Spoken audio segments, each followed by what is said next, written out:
Hello friends, welcome back to Surabhi की पाठशाला। तो आज की वीडियो में हम टॉपिक करने वाले हैं working capital and factors affecting working capital requirement. इससे पहले हमने फिक्स्ड कैपिटल के बारे में करा था, मतलब इससे पिछले वाली वीडियो में। तो अब हम स्टार्ट करते हैं। What do you mean by working capital? मतलब वर्किंग कैपिटल होता क्या है? It means the portion of capital investment in short term assets और current assets of the firm. हम जब अपने कैपिटल का वो पोर्शन जो हम शॉर्ट टर्म एसेट्स या करंट एसेट्स में लगाते हैं उसको हम वर्किंग कैपिटल कहते हैं। Current assets are those which are more liquid, convertible into cash easily. ऐसे एसेट्स जो हम इजीली कैश में कन्वर्ट कर सकते हैं, but at the same time इनकी जो प्रॉफिटेबिलिटी होती है थोड़ी कम होती है as compare to fixed assets. So net working capital is equal to current assets minus current liabilities. ये होता है हमारा वर्किंग कैपिटल। हर बिजनेस ऑर्गेनाइजेशन, हर बिजनेस यूनिट को कुछ अमाउंट ऑफ वर्किंग कैपिटल की ज़रूरत होती है टू रन द बिजनेस। तो अब हम देखते हैं कि क्या फैक्टर्स हैं जो अफेक्ट करते हैं the requirement of working capital. The first one is the production cycle. When the production cycle is of long duration, more of working capital is required. On the other hand, shorter the production cycle, lesser the working capital requirement. Production cycle क्या होती है? जब हमें order place करा जाता है and the time when the order is delivered, इसके बीच का जो टाइम स्पैन होता है उसको हम प्रोडक्शन साइकिल कहते हैं। तो अगर इसके बीच का time span, the when the order is placed and the order is delivered, उसके बीच का टाइम स्पैन बड़ा है, हमें रॉ मटेरियल्स खरीदने भी हैं और देने भी हैं, उसको कन्वर्ट भी करना है। प्रोडक्शन साइकिल जितना बड़ा होगा उतना ही वर्किंग कैपिटल की रिक्वायरमेंट ज़्यादा होगी and vice versa. Next point is business cycle. In case of boom condition, जब बिजनेस बहुत अच्छा चल रहा है, काफ़ी अच्छा फ्लरिश कर रहा है, वहाँ पर वर्किंग कैपिटल की रिक्वायरमेंट ज़्यादा होती है। Whereas in case of depressed economy, the requirement of working capital will be low और लेस। तो हमें इस चीज़ का ध्यान रखना है कि हमारी इकोनॉमी कंडीशन क्या चल रही है, हमारा बिजनेस फ्लरिश कर रहा है या डिप्रेस्ड नीचे जा रहा है, लो हो रहा है, उससे हमारी वर्किंग कैपिटल की रिक्वायरमेंट फ्लक्चुएट करेगी। Next point is nature of the business. A trading business needs less amount of working capital. On the contrary, working capital requirement of a manufacturing business is more. ये point जो था ये fixed capital वाले में भी था, यहाँ पर भी हम सेम बात करें कि अगर हमारा एक ट्रेडिंग बिजनेस है, हमें सामान लेना है और सेल करना है, सिर्फ ट्रेडिंग करनी है, वहाँ पर वर्किंग कैपिटल की रिक्वायरमेंट कम होती है।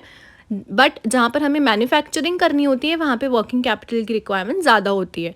Next is scale of operation. Scale of operation is the easiest point you can even write. Large scale organization है तो ज़्यादा अमाउंट ऑफ वर्किंग कैपिटल है as compare to smaller organization. अगर small scale organization है या medium scale organization है तो working capital की रिक्वायरमेंट कम होगी, लेस होगी as compare to large scale organization. So इसमें हम सिंपल स्केल ऑफ ऑपरेशन के बारे में बात करते हैं. Next is seasonal factors. Seasonal factors क्या होता है कि कुछ ऐसी ऑर्गेनाइजेशंस होती हैं जो ऐसे प्रोडक्ट्स या सर्विसेज में डील करती हैं जो सिर्फ सीजनल्स होती हैं.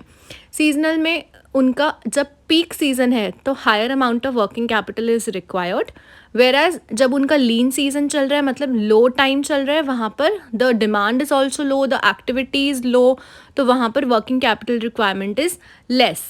Next is availability of raw material. ये पॉइंट ध्यान से सुनना. If raw materials are easily available, a firm will keep lower stock, hence less working capital will be required. अगर किसी ऑर्गेनाइजेशन या यूनिट को रॉ मटेरियल ईजीली मिल जाता है तो वो ज़्यादा स्टॉकअप करके नहीं रखेंगे. जब वो ज़्यादा स्टॉक नहीं करेंगे तो उनको कम वर्किंग कैपिटल की ज़रूरत होगी. They will keep lower stock, क्योंकि जब उनको ज़रूरत होगी वो तभी खरीद लेंगे. इसके बाद हम आगे कुछ 3-4 पॉइंट्स और भी करेंगे कि क्या फैक्टर्स होते हैं. First is credit allowed.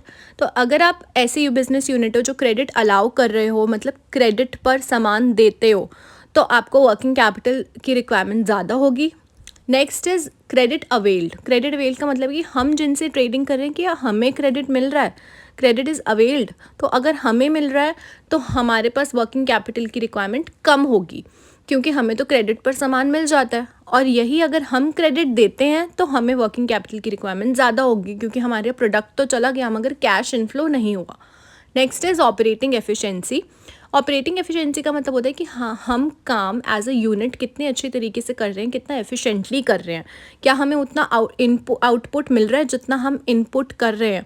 तो अगर हम ऑपरेटिंग एफिशिएंसी को देखें, if we are efficient the working capital requirement will be low और less, but if we are inefficient the working capital requirement will be higher.